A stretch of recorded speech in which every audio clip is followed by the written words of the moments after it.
Et je passe la parole sans plus tarder à Antonio Arreda sur les voix de l'abandon, corps, silence et résonance. Donc Antonio est venu travailler avec nous l'année dernière sur le colloque La voix et ses mythes et s'est mis à travailler le français pour pouvoir vraiment outre écrire, parler et dialoguer avec nous. C'est un véritable plaisir pour nous de le retrouver dans plusieurs circonstances et où il nous fait connaître aussi certaines, j'ai envie de dire, insertions culturelles, poétiques et d'écriture qui nous permettent d'entendre autrement certains des concepts que nous développons par ailleurs. Je te laisse la parole, Antonio. Nous savons donc voilà, que tu es psychanalyste et que tu travailles à partir de textes. Donc, Oui, merci Claire. Antonio met Oui, non, je crois que c'est Magali qui met à l'écran le texte, merci Magali, le texte d'Antonio en portugais pendant qu'il le dira en français, mais c'est pour ses collègues brésiliens. C'est bon, nous t'écoutons, bien, oui, Antonio. merci Claire. Bonsoir à tous. Merci à Magali aussi pour la projection de textes portugais au l'écran pour les collègues brésiliens et pour au Criva aussi pour cet important espace de dialogue, d'échange d'idées sur ce sujet, la voie de l'abandon. Et le nom de mon texte, c'est La voie de l'abandon, corps, silence et résonance. Et l'origine de ce travail, ainsi que les questionnements et les élaborations théoriques qui y sont proposées, se situent initialement dans la lecture de l'ouvrage de La colère de l'inconscient, signification du corps noir, de la psychanalyste brésilienne Isildia Nogueira Batista, menée tout au long de l'année 2025 dans le cadre du groupe Criva Brésil, coordonné par Maurício Malisca. Cette lecture s'est accompagnée d'investigations théoriques auprès d'autres auteurs fondamentaux pour l'éclairage de la compréhension et l'articulation entre racisme, subjectivité et souffrance psychique, tels que Franz Fanon, Lélia Gonzalez et Neuza Santos Souza, ainsi que l'écoute clinique des patients noirs dans ma pratique analytique. Cet ensemble d'expériences théoriques et cliniques constituait une sorte de terroir à partir duquel ont émergé les réflexions qui soutiennent le présent travail.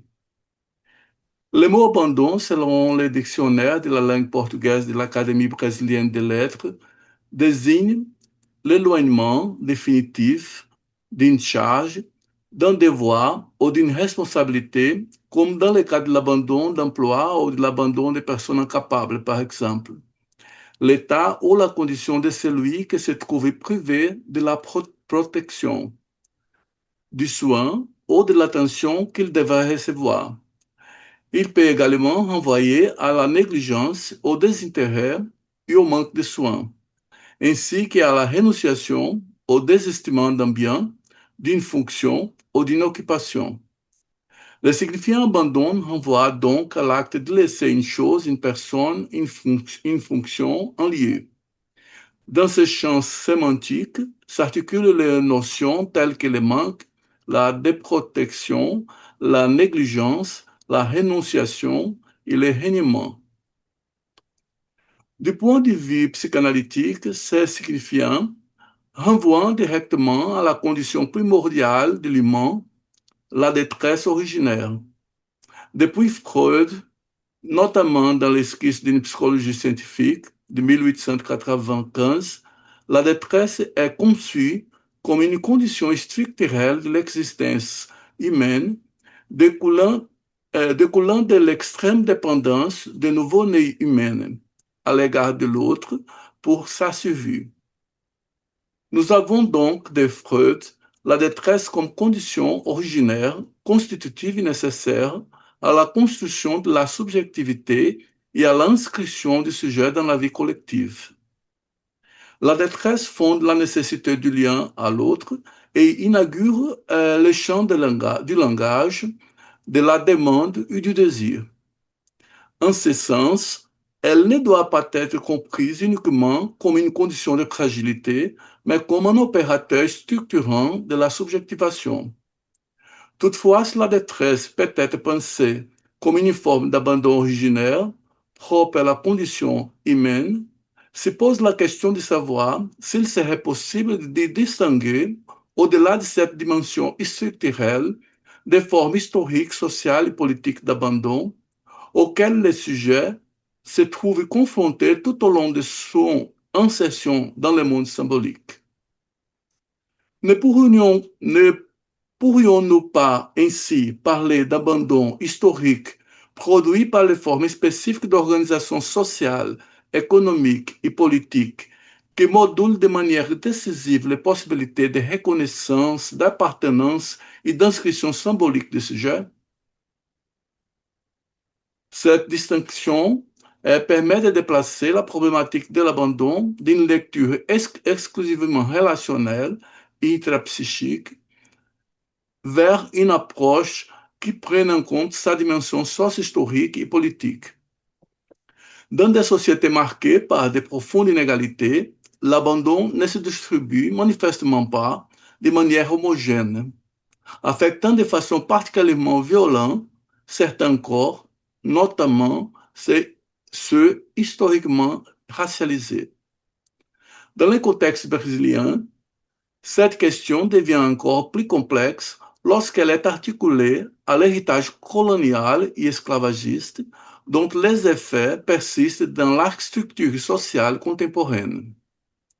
Le racisme structurel produit des formes répétées d'exclusion, de déprotection, d'invisibilisation et de précarisation de la vie, qui peuvent être pensées comme des modalités spécifiques de l'abandon social. Il s'agit d'un abandon qui ne se limite pas à l'absence de soins individuels, mais qui s'exprime dans la précarité des politiques publiques, la violence institutionnelle, la marginalisation économique et la délégitimation symbolique des existences noires. En ce sens, l'abandon cesse d'être une simple expérience subjective isolée pour se configurer comme un dispositif structurel de production de souffrance psychique, traversé par les rapports de pouvoir, par les hiérarchies raciales et les logiques de domination sociale. Cette perspective permet d'articuler la détresse originaire constitutive du sujet aux formes historiques d'abandon socialement produites, révélant la trame complexe entre structure psychique et organisation sociopolitique. À propos de cette trame héritée et reconstruite à chaque génération au Brésil, Isilda Batista observe: l'abolition de l'esclavage n'a pas signifié pour les Noirs son entrée dans la classe ouvrière. Au contraire, ce processus a été vécu comme un abandon. Abandonné par ses maîtres, il devenait un poids, un surplus dans la structure sociale. Les Noirs en avaient venu, par conséquent, à occuper ce qu'on désigne aujourd'hui comme les lampins prolétariats, marginaux, mendiants, prostitués, groupe formé de personnes en marge du système productif. Encore aujourd'hui, une grande partie de la population noire s'inscrit dans cette catégorie, ou du moins, c'est ainsi que l'image de la population noire se constitue dans la représentation sociale.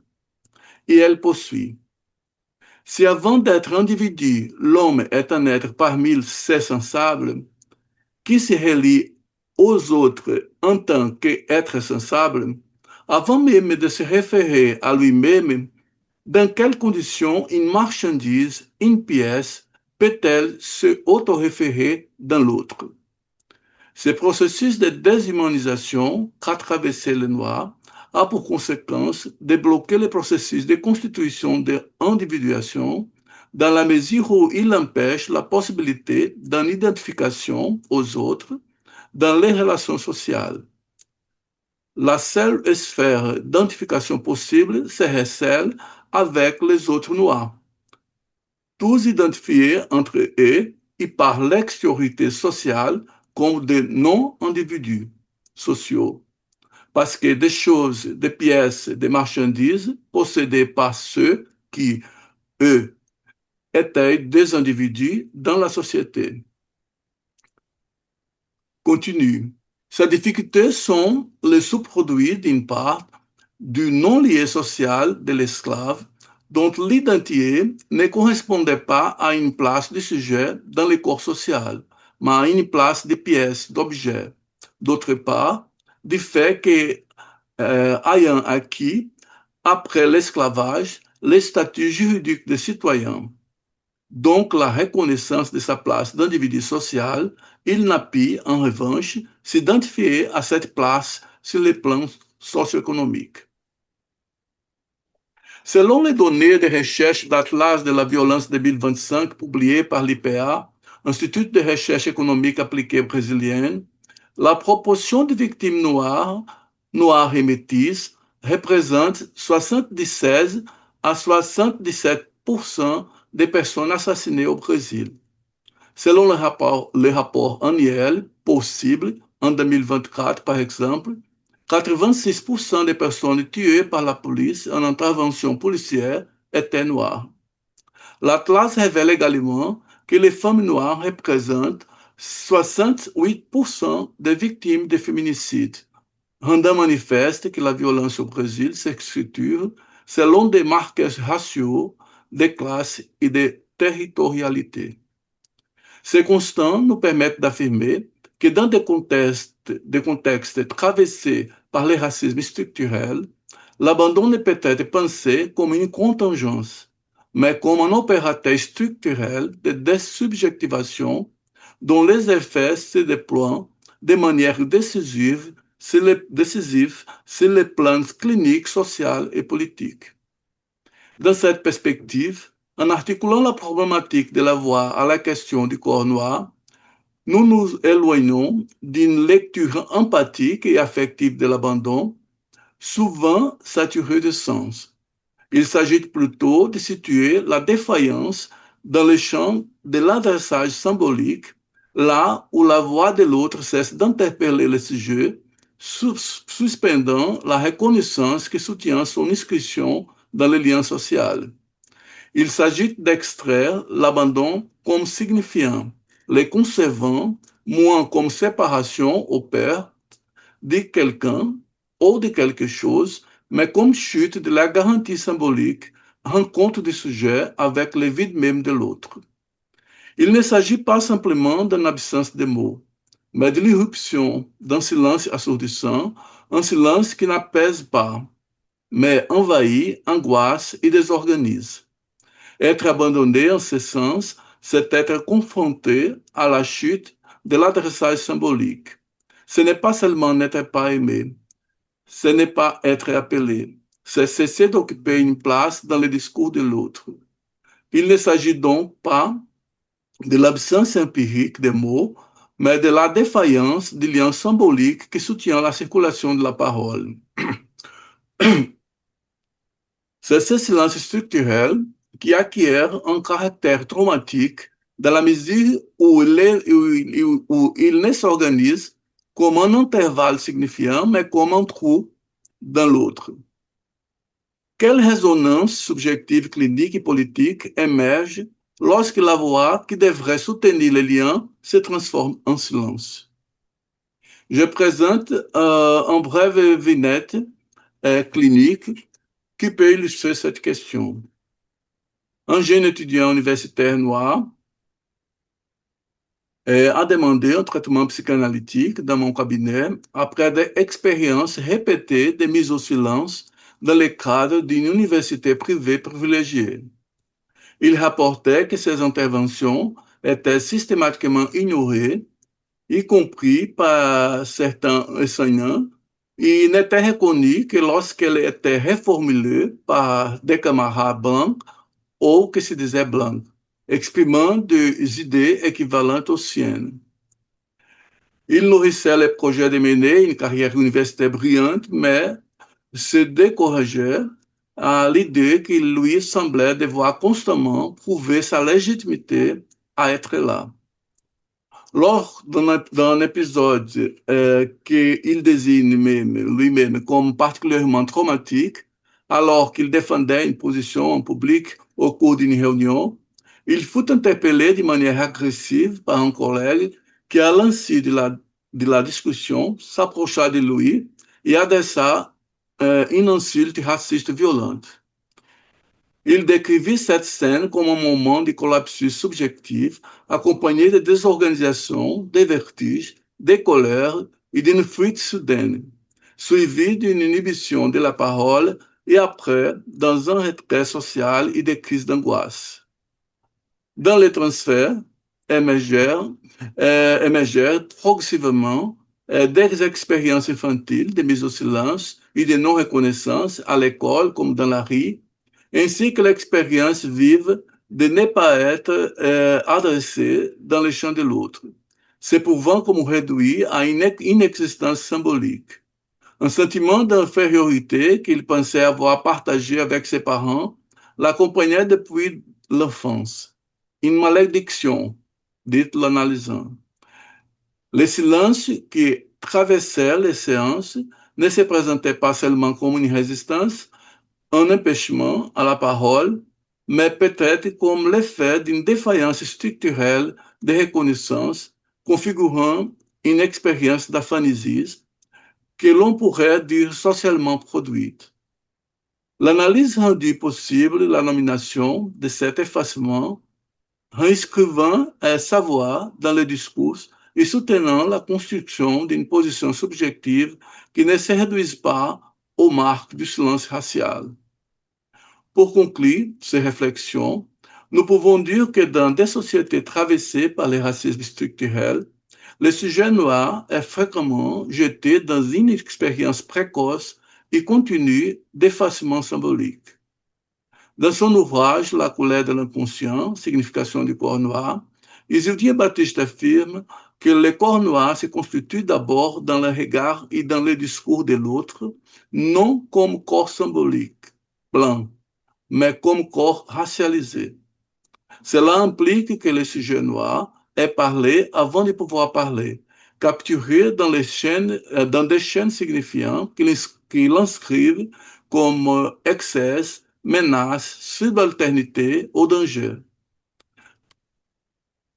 Dans ces contextes, l'abandon apparaît non seulement comme une expérience émotionnelle, mais comme une aphanésie socialement produite, cet effacement du sujet dans le champ de l'autre. Les sujets se voient privés du droit à l'adressage symbolique de manière plus large, étant continuellement réduits au silence, disqualifiés ou stigmatisés. Lacan introduit le concept d'aphanésie pour désigner les points où les sujets en émergeant dans la chaîne signifiante s'effacent comme être, payant de la propre disparition son entrée dans le langage. En choisissant les sens, les sujets s'effacent comme sujets. Dans le cas de l'abandon structuré racialement, cette aphanésie cesse d'opérer uniquement comme condition structurelle de la subjectivation pour se convertir en une expérience répétée d'effacement social, politique et symbolique, dans laquelle les sujets noirs se voient constamment renvoyés à une inexistence discursive. Dans cette perspective, la voix ne se réduit ni au son articulé, ni à la parole proférée, mais opère comme l'un des noms de l'objetat, cause du désir et reste irréductible de l'opération signifiante. Lorsque le sujet ne trouve pas dans le champ de l'autre la possibilité d'être invoqué, sa propre voix ne perd-elle pas alors sa valeur libidinale et symbolique, se transformant en bruit, en cri ou en silence mortifère? Dans la voie de l'abandon, corps, silence et résonance, j'ai cherché à soutenir que l'abandon, en ce qui concerne principalement le corps noir, ne se réduit pas à une expérience affective individuelle, mais se configure comme une défaillance dans le champ de l'adressage symbolique dont les effets touchent directement le corps, la voix et la possibilité même de l'inscription subjective. Lorsque la voix de l'autre fait défaut, il ne reste pas seulement le silence, mais un silence qui résonne dans le corps, produisant des marques d'angoisse, d'aphanésie et de souffrance psychique. Dans le contexte du racisme structurel, ce silence cesse d'être contingent pour devenir répétition historique, s'inscrivant comme destin social de certains corps, notamment des corps noirs. En face de cela, quelle place la psychanalyse peut-elle occuper pour que ce silence trouve une écoute et que cette voix trouve une résonance et que ces corps puissent enfin être appelés? Il me semble que la psychanalyse, dans ce contexte, occupe une place éthique singulière, celle de situer, à partir du désir de l'analyste, comme un autre non tout, pas tout, faible, mais disponible à l'écoute, capable de soutenir l'espace où la parole pourra peu à peu se réinscrire. Merci pour votre écoute. Voilà.